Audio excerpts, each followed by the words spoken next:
پر اس چیز کا اچھا خاصا اثر پڑ رہا تھا، مگر میں اس قدر حیرت زدہ تھی کہ خود میں ہلنے کی سخت بھی نہیں کر پا رہی تھی۔ میری ماں کا ایسا روپ میرے سامنے آیا تھا جس نے مجھے ہلنے کے قابل نہیں چھوڑا تھا۔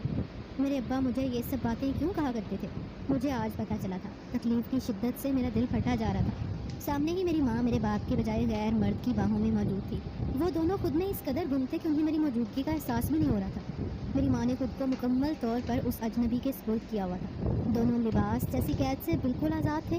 اجنبی مرد کے ہاتھ میری ماں کے جسم کے جا بجا حصوں میں گردش کر رہے تھے۔ میری ماں کے چہرے پر ایک الگ ہی سکون نظر آ رہا تھا۔ دونوں بنا کسی رشتے کے زنا جیسے فعل میں مبتلا تھے۔ میری ماں نے اس اجنبی کو اس طرح اپنا آپ سونپا ہوا تھا جیسے وہ اسے برسوں سے جانتی ہو اور وہی اس کا سب سے زیادہ خیر خواہ اور ہمدرد ہو۔ ان دونوں نے ہر حد پار کر دی تھی۔ وہ حق جو صرف میرے ماں باپ کا تھا وہ میری ماں نے غیر مرد کو دے دیا تھا۔ مجھے مکمل یقین ہو گیا تھا کہ میری ماں ہر روز میرے ساتھ یہ سب کیوں کرتی تھی اور اس نے اپنے اس عمل کی جھوٹی وجہ مجھے کیوں بتا رکھی تھی۔ کتنی دیر ان کا یہ گناہ جاری رہا اور پھر میں ہمت کرتے ہوئے اپنے کمرے میں آ گئی، مگر میرے ذہن میں جیسے کوئی عجیب سے منظر چل رہے تھے۔ ابو کی باتیں مجھے سمجھ میں آ رہی تھی کہ ابو مجھے ہر وقت کہتے تھے کہ اپنے گھر کا خیال رکھنا، دیکھنا یہاں پر کچھ غلط نہ ہو، مگر میں اس غلط کو ہونے سے روک نہیں پائی تھی۔ میرا دل کر رہا تھا میں ابھی ابو کو فون کروں اور امی کے بارے میں سب کچھ بتا دوں، مگر میں چاہ کر بھی ایسا نہیں کر پائی تھی۔ اس وقت میری آنکھوں سے آنسو رواں تھے۔ میں بے حد تکلیف محسوس کر رہی تھی اور رو رہی تھی۔ اسی وقت فون کی گھنٹی بجی، ابو کا فون آیا تھا۔ میں نے جیسے تیسے خود کو سنبھالا اور اپنے آنسوؤں کے درمیان بھی ابو سے بات کی۔ ابو میری پریشانی کو بھانپ گئے تھے اور پریشان بھی ہو رہے تھے، لیکن میں نے انہیں کچھ نہیں بتایا تھا۔ وہ 7 سمندر پار بیٹھے ہوئے تھے، میں انہیں وہاں پر بیٹھے تکلیف نہیں دے سکتی تھی۔ انہوں نے پوچھا تھا تمہاری ماں اور گھر میں حالات کیسے ہیں، تو ایک بار پھر سے میرے ذہن میں یہی بات آئی تھی کہ ابو کو بتا دو، مگر میں نے پھر سے اپنے آپ پر قابو پاتے ہوئے بول دیا کہ جی ابو سب ٹھیک ہے۔ ابو نے کہا تھا کہ اب بھی تمہاری ماں گھر سے باہر جاتی ہے، جس پر میں نے نفی میں سر ہلایا جیسے ابو میری طرف دیکھ رہے ہوں۔ میں نے کچھ دیر ابو کو تسلی دینے کے بعد فون بند کر دیا تھا۔ میرا ارادہ تھا کہ میں اپنی ماں سے بات کروں گی اور انہیں سمجھاؤں گی کہ وہ یہ سب نہ کریں۔ ابو ہمارے لیے پردیس میں بیٹھے ہوئے تاکہ ہم ایک اچھی زندگی گزاریں، ہمیں کسی چیز کی کوئی کمی نہ ہو، ہم کسی قسم کے احساس کمتری میں مبتلا نہ ہوں، دوسروں کو دیکھ کر ہمیں یہ نہ لگے کہ ہم ان سے کمتر ہیں۔ آپ کو کچھ تو ان کا خیال کرنا چاہیے۔ مگر جب میں نے امی سے اس بارے میں بات کی تو امی ہتھے سے اکھڑ گئی۔ میں نے امی سے واضح الفاظ میں کچھ نہیں کہا تھا، بلکہ صرف یہی کہا تھا کہ ہمارے گھر میں کچھ ایسی سرگرمیاں ہو رہی ہیں جنہیں نہیں ہونا چاہیے۔ امی نے غصے بھری نظروں سے میری طرف دیکھا اور کہا کون سی سرگرمیاں ہو رہی ہیں، تم کس چیز کی بات کر رہی ہو؟ جس پر میں ایک دم چپ کر گئی، کیونکہ میں اتنی واضح بات اپنی ماں کے سامنے نہیں کر سکتی تھی۔ مگر اب میں نے سوچ لیا تھا کہ جیسے ہی ابو آئیں گے میں انہیں ہر بات سچ سچ بتا دوں گی۔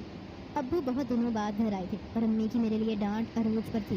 اس بات کی مجھے کبھی بھی سمجھ میں نہیں آئی تھی کہ امی ابو کے آتے ہی مجھے ڈانٹنا کیوں شروع کر دیتی ہیں، جبکہ ابو کی غیر موجودگی میں وہ مجھ سے بہت اچھے سے پیش آتی تھی، میری ہر خواہشیں پوری کرتی تھی اور کبھی بھی مجھ سے اونچی آواز میں بات تک نہیں کرتی تھی۔ میری امی کا کہنا تھا کہ میں ہی ان کی دنیا اور سب کچھ ہوں، مگر ابو کے آنے کے بعد وہ بالکل اجنبی بن جاتی تھی۔ مجھ سے پیار سے پیش آنا تو دور کی بات، وہ میری کسی بات کا سیدھا جواب بھی نہیں دیتی تھی۔ زیادہ تر ابو جب گھر ہوتے تھے وہ مجھے اونچی آواز میں ڈانٹتی تھی۔ ایک بات میں نے اور بھی محسوس کی تھی کہ میری امی اور ابو کے درمیان تعلقات بہت ہی سرد سے تھے۔ ابو کے گھر آنے پر بھی امی نے کوئی گرم جوشی نہیں دکھائی تھی۔ ابو پچھلے کئی سالوں سے لندن میں ہوتے تھے، وہاں پر ان کی جاب کافی مشکل تھی، وہ گھر پر باقاعدگی سے فون بھی نہیں کر پاتی تھی اور نہ ہی انہیں جلدی چھٹی ملا کرتی تھی، مگر وہ ہر ماہ امی کے بینک اکاؤنٹ میں اچھی خاصی رقم بھیجا کرتے تھے، جو ہماری ضروریات سے تو کئی گنا زیادہ تھی۔ ہم نے ایک بڑا سا گھر بنا رکھا تھا، نوکر چاکر گھر میں موجود تھے، کسی چیز کی کمی نہیں تھی۔ ہم ایک سے بڑھ کر ایک چیز استعمال کرتے تھے، پہننے کے کپڑے ہمیشہ برانڈیڈ ہوتے تھے، ہمیشہ اچھا ہی کھایا جاتا تھا، مگر مجھے ابو کی کمی بہت زیادہ محسوس ہوتی تھی۔ البتہ امی کو میں نے کبھی بھی ابو کو یاد کرتے ہوئے نہیں دیکھا تھا، وہ کبھی ابو کے لیے اداس نہیں ہوئی تھی۔ وہ ہر مہینے کی 3 تاریخ کو ابو کو کال کر کے اپنے اکاؤنٹ میں رقم ٹرانسفر کرنے کا باقاعدگی سے کہتی تھی۔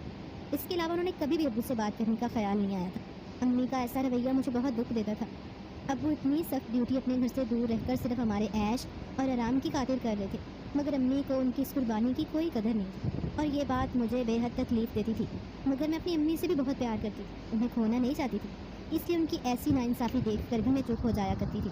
مجھے لگتا تھا کہ ابو جب گھر آئیں گے تو سب کچھ ٹھیک ہو جائے گا، امی شاید ابو کو واپس بلاتی ہیں اور ابو کے نہ آنے کی وجہ سے ایسا موڈ بنا لیتی ہیں، مگر میں جیسے جیسے نہیں ہوتی جا آپس میں کبھی بھی نہیں بنی، دونوں آپس میں ہمیشہ ہی لڑائی کرتے تھے۔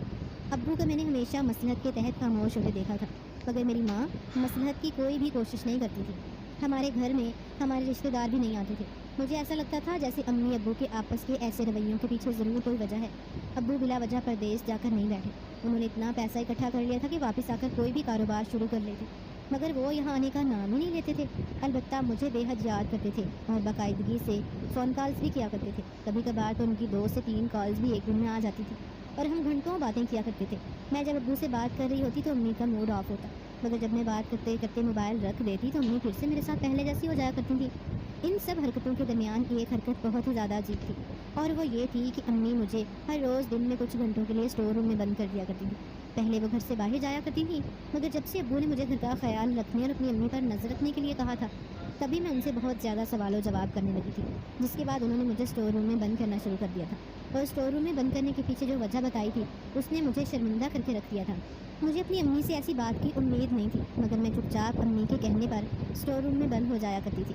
پہلے تو امی مجھے بھوکا پیاسا ہی ادھر بند کر دیتی تھی اور 3 سے 4 گھنٹے پلٹ کر میری خبر نہیں لیا کرتی تھی، مگر پھر میں نے چپ چاپ اسٹور روم میں بند ہونا شروع کر دیا۔ تب امی میرے ساتھ پانی کی بوٹلز، کچھ فروٹس اور سنیکس وغیرہ رکھ دیا کرتی تھی تاکہ مجھے بھوک پیاس محسوس ہو، تاکہ وہ سب چیزیں کھا پی سکوں اور آسانی سے اسٹور روم میں اپنا وقت گزاروں۔ امی نے وہاں پر ایک چھوٹا پنکھا بھی لگوا دیا تھا تاکہ مجھے گرمی وغیرہ محسوس ہو تو میں پنکھا چلا لوں۔ امی نے اتنی سب سہولتیں میرے اسٹور روم میں ہی کر دی تھی، مگر میرا اسٹور روم میں بند ہونے کا دل نہیں کرتا تھا۔ وہاں پر مجھے ہمیشہ عجیب قسم کی وحشت ہوتی تھی اور میرا دل گھبرایا کرتا تھا۔ امی جیسے مجھے اسٹور روم میں بند کرتی تھیں 10 منٹ بعد ہی ہمارے گھر کا گیٹ کھلتا تھا اور مجھے محسوس ہوتا تھا جیسے ہمارے گھر میں کوئی آیا ہو۔ پھر میں امی کو آوازیں دیتی رہ جاتی تھی، لیکن امی میری بات نہیں سنتی تھی، اور یہ بات مجھے ہمیشہ ہی بہت زیادہ عجیب لگتی تھی۔ مجھے ایسا لگتا تھا جیسے امی کچھ نہ کچھ غلط کر رہی ہیں، مگر اتنا غلط کر رہی ہوں گی میں نے کبھی نہیں سوچا تھا۔ اس دن میں نے سوچ لیا تھا کہ میں اس بات کا پتہ لگا کر رہوں گی کہ آخر ہمارے گھر میں ایسا کون سا شخص آتا ہے جس کی موجودگی کو مجھ سے چھپانے کے لیے امی مجھے اسٹور روم جیسی تاریک جگہ بند کر کے چلی جاتی اور 3 سے 4 گھنٹے پلٹ کر میری خبر بھی نہیں لیتی۔ امی نے مجھ سے کہا تھا کہ میں نا عورت ہوں، اس لیے وہ مجھے عورت بنانے کے لیے اسٹور روم میں بند کرتی اور ایک خاص عمل کرتی ہیں، مگر مجھے لگتا تھا کہ امی سب جھوٹ کہتی ہیں، کیونکہ میرا جسم اور جذبہ سب کچھ لڑکیوں جیسا ہی تھا۔ میرے محسوسات اور جذبات لڑکیوں سے الگ نہیں تھے۔ یہ بات ضرور تھی کہ مجھے جن سے مخالف میں کوئی کشش محسوس نہیں ہوتی تھی۔ اس کی وجہ شاید میرے ابو کی گئی نصیحتیں اور تربیت تھی۔ ابو ہمیشہ مجھے نصیحت کیا کرتے تھے کہ بیٹا ہمیشہ اپنی عزت کا خیال رکھنا، کبھی بھی اپنے نفس کو اپنی عزت پر ترجیح مت دینا۔ وہ لوگ دنیا میں تباہ و برباد ہو کر رہ جاتے ہیں جو اپنی عزت و نفس کی پیروی کرتے ہیں۔ میں چاہتا ہوں کہ میری بیٹی بہت کامیاب ہو اور ایک اچھی لڑکی ہو، اس لیے میں تمہیں ہر روز یہ نصیحت کرتا ہوں۔ اور ابو کی نصیحت کو جیسے میں نے پلے سے باندھ دیا تھا، جن سے مخالف کی طرف میں نے کبھی نظر اٹھا کر بھی نہیں دیکھا تھا، جس کا امی نے یہ غلط مطلب نکال لیا تھا اور کہا تھا کہ کچھ دیر مجھے اندھیرے میں چھوڑ کر وہ کچھ عمل کیا کرے۔ وہ عمل تو مجھے کرنا ہے، لیکن چونکہ میں چھوٹی ہوں اور عمل کو بھول بھی سکتی ہوں اور میرا دھیان بھی ادھر ادھر، اور یہی بات مجھ سے چھپا رہی تھی۔ امی نے مجھ سے کہا تھا تو مجھے بند کرتے ہی وہ عمل شروع کر دیتی، جبکہ یہاں پر تو مجھے کوئی اور ہی قصہ لگ رہا تھا۔ اس لیے میں نے ایک دن امی کو دھوکہ دیا اور کہا کہ امی مجھے نیند آ رہی ہے، میں اسٹور روم میں سونے جا رہی ہوں، اور امی کے اسٹور روم میں بند کرنے سے پہلے ہی میں نے اپنے آپ اسٹور روم میں جا کر دروازہ اندر سے بند کر لیا تھا۔ امی بھی شاید بھول گئی تھی، اور جیسے ہی گیٹ کی بیل بجی میں محتاط ہو کر لیٹ گئی اور سونے کا بہانہ کرنے لگی۔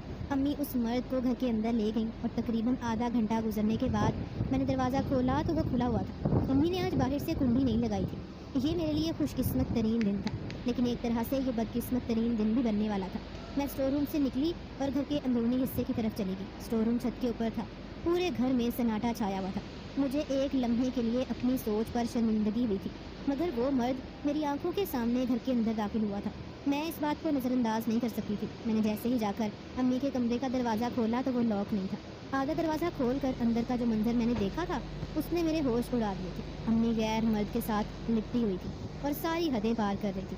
میں چپ چاپ اپنے کمرے میں آ گئی تھی اور امی سے اس بارے میں دریافت بھی کیا تھا، لیکن امی نے الٹا مجھے ڈانٹ کر چپ کروا دیا تھا۔ مگر میں چپ نہیں رہنے والی تھی۔ اب میں ہر روز خود اسٹور روم میں جا کر بیٹھ جایا کرتی تھی۔ امی کو مجھے بند بھی نہیں کرنا پڑتا تھا، البتہ میں روز اسی مرد کو اپنے گھر میں آتے ہوئے دیکھتی تھی اور میں جانتی تھی کہ امی اس کے ساتھ سبھی حدیں پار کر رہی ہوں گی۔ ایک بار دیکھنے کے بعد مجھ میں دوبارہ یہ سب دیکھنے کی ہمت نہیں تھی۔ مجھے اس بات کا بھی دکھ تھا کہ امی میرے ذہن کے ساتھ بھی کھیل رہی تھی۔ انہوں نے واضح الفاظ میں مجھے کہا تھا کہ میں مکمل لڑکی نہیں ہوں۔ میں اس بات پر حد سے زیادہ شرمندہ ہوئی تھی اور ڈپریشن میں بھی جا سکتی تھی، مگر امی کو اس بات کا کوئی احساس نہیں تھا۔ انہیں بس اپنی جسمانی طلب اور خواہشات پوری کرنی تھی، اور ابو کے آنے پر وہ اس قدر غصے میں شاید اسی لیے رہا کرتی تھی تاکہ ابو جلد از جلد واپس چلے جائیں۔ میرے پیارے ابو جب بھی گھر میں آتے تھے انہیں کبھی بھی سکھ نصیب نہیں ہوتا تھا۔ مجھے یہ بات رلا رہی تھی۔ وہ پردیس کاٹ رہے تھے، اس قدر سخت نوکری کرتے تھے، مگر اس کے باوجود انہیں بیوی کی طرف سے کوئی بھی سکون میسر نہیں تھا۔ میری ماں غیر مردوں کے لیے اس قدر بند کر رہا کرتی تھی، مگر میرے ابو کے لیے ان کے پاس خود پر توجہ دینے کا وقت ہی نہیں ہوتا تھا۔ میں نے سوچ لیا تھا کہ اس بار ابو جب گھر آئیں گے تو انہیں سب کچھ سچ سچ بتا دوں گی، اور پھر جب بھی ابو کا فون آتا تو میں ان سے ضد کرتی کہ وہ جلدی گھر آئیں۔ ابو حیران ہوا کرتے تھے، میں نے کبھی بھی ان سے ایسی ضد نہیں کی تھی، ہمیشہ ان کی مجبوریوں کو سمجھا بھی دیا تھا۔ میں نے کہا تھا کہ وہ آپ کے شوہر ہیں، وہ جازی خدا ہیں، اگر آپ ان سے محبت نہیں کر سکیں تو کم سے کم ان کی فکر تو کر لیں۔ مگر مجھے یہ سن کر صدمہ ہی لگ گیا تھا۔ جب امی نے کہا تھا کہ محبت نہیں تو پھر فکر کرنے کی کیا ضرورت ہے، ان کی دیدہ دلیری سے اس بات کے اعتراف نے مجھے سکتے میں ڈال دیا، اور میں چپ چاپ ان کے پاس سے اٹھی اور اپنے کمرے میں جا کر پھوٹ پھوٹ کر رونے لگی۔ تھوڑی دیر کے بعد گیٹ پر مخصوص بیل بجی تھی۔ میں جانتی تھی وہی مرد آیا ہوگا اور امی اسے لے کر اپنے کمرے میں بند ہو گئی ہوں گی، اور ایسا ہی ہوا تھا۔ امی کے کمرے کا دروازہ لاک تھا۔ میں ایک بار پھر سے اپنے کمرے میں آ کر رونے لگی۔ مجھے اس وقت کسی مہربان کندھے کی اشد ضرورت تھی، اور اس وقت میری حیرت کی انتہا نہ رہی جب میرے کندھے پر کسی نے ہاتھ رکھا۔ یہ امی تو ہرگز نہیں ہو سکتی تھی، کیونکہ میں ابو کے لیے رو رہی تھی، اور امی ابو سے اس قدر نفرت کرتی تھی کہ میں جو آنسو ان کے لیے بہاتی تھی انہیں وہ آنسو صاف کرنا بھی گوارا نہیں ہوتا تھا۔ میں نے چونک کر گھٹنوں سے سر اٹھایا تو سامنے دیکھ کر میری چیخیں نکل۔ سامنے میرے ابو کھڑے ہوئے تھے۔ میں روتے ہوئے ان سے لپٹ گئی۔ میں بار بار ابو کو چھو کر یقین کر رہی تھی کہ میرا خواب نہیں حقیقت ہے۔ میری ایسی حالت دیکھ کر ابو کی آنکھوں میں بھی آنسو آ گئے۔ انہوں نے میرا ماتھا چوما، مجھے چومتے ہوئے گلے سے لگا لی۔ کافی دیر اپنے دل کا غبار ہلکا کرنے کے بعد میں نے ایک گھٹن فیصلہ کیا تھا۔ میں نے ابو کا بازو پکڑا اور انہیں امی کے کمرے کے سامنے لے جا کر کھڑا کر دیا۔ ابو نے سوالیہ نظر سے میری طرف دیکھا، لیکن میں نے انہیں کہا کہ دروازہ کھولیں۔ ابو نے دروازہ کھولا تو امی کو ایک اجنبی کے ساتھ انتہائی نازیبا حالت میں پایا۔ ابو کا غصہ ایک دم بلند ہوا تھا۔ ابو نے کمرے میں جاتے ہی اجنبی کو مارنا پیٹنا شروع کر دیا تھا، جبکہ امی ایک طرف کھڑی ہوئی۔ انہیں اس بات پر یقین نہیں آ رہا تھا کہ سامنے ابو ہی ہیں۔ انہوں نے میری طرف بڑھنا چاہا تو میں نے نفرت سے ان سے نگاہیں موڑی۔ ابو نے مار مار کر اس آدمی کو اپنے کمرے سے نکال دیا تھا، اور کمرے میں آتے ہی امی کو طلاق دے دی تھی۔ امی کے چہرے پر طلاق کا کوئی افسوس نہیں تھا۔ انہوں نے چپ چاپ بیگ اٹھایا اور اپنا سامان باندھنا شروع کر دیا۔ وہ مجھے اپنے ساتھ لے جانا چاہتی تھی، لیکن میں ان کے ساتھ جانے سے صاف انکار کر دیا، کیونکہ میں جان گئی تھی کہ دونوں کا رشتہ ٹوٹنے میں کس کی غلطی ہے۔ میں اپنے ابو کو چھوڑ کر کہیں نہیں جانے والی تھی، اور اب میں نے سوچ لیا تھا کہ میں انہیں واپس لندن بھی نہیں جانے دوں گی۔ امی ہمارے گھر سے چلی گئی ہیں، ہماری زندگی خالی اور ویران ہو گئی ہے۔ وہ مجھ سے پیار کرتی تھی، مگر مجھے اس بات کا ہمیشہ افسوس رہے گا کہ انہوں نے میرے ابو کے ساتھ دھوکہ کیا، ان کے نکاح میں ہوتے ہوئے غیر مرد کے ساتھ تعلق بنایا۔ ابو واپس لندن نہیں گئے، اور ادھر ہی انہوں نے اپنا کاروبار شروع کر لیا، مگر وہ اب بہت زیادہ گمسم رہتے ہیں۔ میں نے انہیں راتوں کو اکثر جاگتے ہوئے دیکھا ہے۔ میں اللہ تعالیٰ سے ہر وقت دعا کرتی ہوں کہ اللہ تعالیٰ میرے ابو کی تکلیف کو کم کر دے اور انہیں زندگی میں آگے بڑھنے